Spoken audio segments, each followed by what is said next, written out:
29 নাকি 30 এবার রোজা হবে কতটি? মুসলিম উম্মার মনে এখন একটাই প্রশ্ন। জ্যোতির্বিজ্ঞানীদের সাম্প্রতিক পূর্বাভাস বলছে এই বছর রমজান মাস পূর্ণ 30 দিন হতে পারে। সেই হিসাব অনুযায়ী বাংলাদেশে পবিত্র ঈদ উল ফিতর উদযাপিত হওয়ার সম্ভাবনা রয়েছে আগামী 21শে মার্চ শনিবার। বিশেষজ্ঞদের মতে শাওয়াল মাসের নতুন চাঁদের জন্ম হবে 19শে মার্চ বৃহস্পতিবার সকালে। বাংলাদেশ সময় সকাল 7টা 23 এই মহাজাগতিক ঘটনা ঘটবে। তবে সেই দিন সূর্যাস্তের সময় চাঁদের বয়স হবে মাত্র 10 ঘন্টা 46 মিনিট। ঢাকার আকাশে সূর্যাস্তের প্রায় 22 মিনিট পরই চাঁদটি দিগন্তে বিলীন হয়ে যাবে।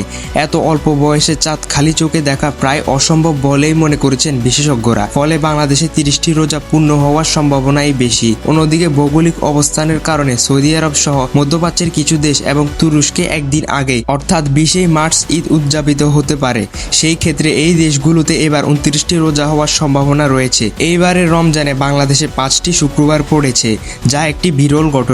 সব মিলিয়ে বিশ্বজুড়ে এখন উৎসবের আমেজ চলছে, ঈদের শেষ মুহূর্তের প্রস্তুতি।